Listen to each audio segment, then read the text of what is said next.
Now, this is a most astonishing victory, the greatest triumph in modern political history. And I'll tell you why. Donald Trump risked everything to run again.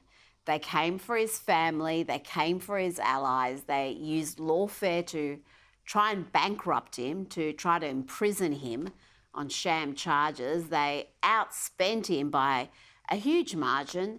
And he had the overwhelming majority of the media against him, relentlessly running negative stories, deliberately misrepresenting him. He was called a threat to democracy, a fascist, a modern-day Hitler, a wannabe dictator, and worse. And he withstood it all to win, and win big. And where is Kamala Harris tonight? Why hasn't she conceded? Why didn't she call President Trump to concede defeat before he gave his victory speech? That's what's expected. Is she engaging in election denial? It's clear now that the GOP, the Grand Old Party, is Donald Trump's party. The rhinos are gone. The Republican in name only are dead and buried. And right now, Trump is poised for a clean sweep. The presidency, the Senate, and he might even win the House and the popular vote. Joining me now from North Carolina is Sky News host James Morrow. James, Kamala still hasn't spoken, hasn't formally admitted defeat. When can we expect to hear from the Vice President? Surely she's still not clinging to some hope of fortifying this election. Well, Rita, I mean, this was just a shocking performance by the vice president this evening. I mean, truly, she was like school on Sunday, no class. For her to keep everybody out there waiting till 12:45 and then send some flunky out to say, oh, go home, she's not talking tonight. Now, the subtext of that being, of course, she's probably in a hotel suite somewhere nursing herself with a bottle of Sutter Home wine and a bag of Doritos until she can get over the pain of this whole thing. We have heard that she might come out and say something today. That's what they said. She'll be out today.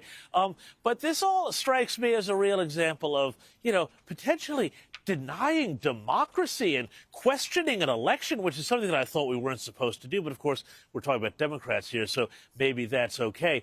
The thing is, there's no way for her to, say, as you say, fortify this election. There's no last-minute ballot drop that can save her. The numbers are simply too big for them to get over any sort of gap with that sort of thing. And as such, CNN, just a couple of hours ago, CNN, which is basically the opposition media here to Trump, they have called it for Donald Trump. They have surrendered. So there's no way through. There's no path.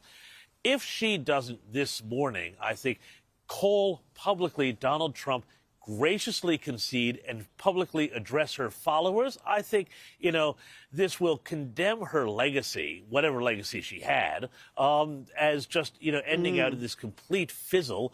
But also, I think it will be, really an indicator that the Democrats are going to go down this darker road, which I've spoken about before, where they start to look for, and this is what I'm really concerned about, Rita, where they start to look for legal ways, i.e. using the legal system, to challenge the vote here, there. You look at what people like Congressman Jamie Raskin have said about this and how, they want to have, essentially civil uprisings against Trump and attempting to not certify the election. And, of course, Kamala Harris is president of the Senate. She has a big role to play in that.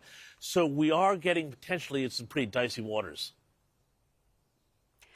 Doing precisely what they were accusing Donald Trump of doing. It was pure projection the whole time, and we suspected that. Now, President Donald Trump did speak. He thanked his family, his team, his supporters, and he had a few words for his VP pick, J.D. Vance. I want to be the first to congratulate our great, now I can say, Vice President-elect of the United States, J.D. Vance.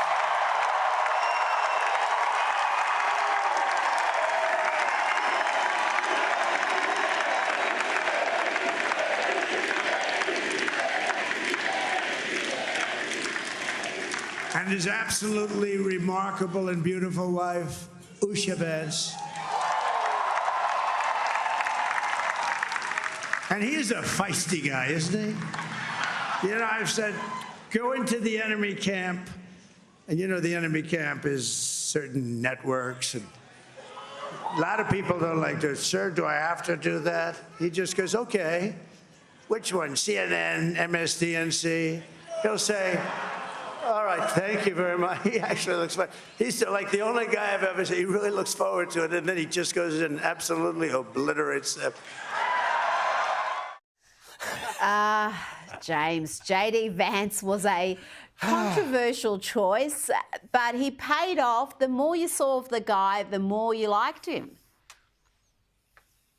You know, yeah, that's the thing. And I mean, every single Republican vice presidential nominee I have ever seen in my entire lifetime of watching these campaigns always gets destroyed by the media. You can take, you know, anybody and they will just figure out a way to try and destroy them. I was on record, though, from the start of saying J.D. Vance was a great pick, and he really turned out to be. I mean, two things you'd have to say. I mean, number one, that phenomenal debate he had with Tim Walz, where Tim Walz looked like Elmer Fudd, you know, and didn't know what was going on. And J.D. Vance just gave that sort of knowing look to the camera, you know, and everybody sort of loved that.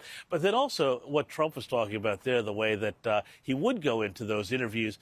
And I couldn't believe that he kept getting invited on after a little while, the way that he would just forensically demolish these interviewers and just show them up for complete idiots. And I think those performances really went viral on the internet. And a lot of people said, gosh, this guy's really got a brain on him. You are absolutely right, and Tim Walz was a terrible pick. I can't believe Kamala Harris picked someone who's even more radically left than she is, when she had other options. She had much better options, and she ignored them and went for Walz, who was frankly just a little bit too weird for the American voting public. James Morrow, thank you so much for your time this evening.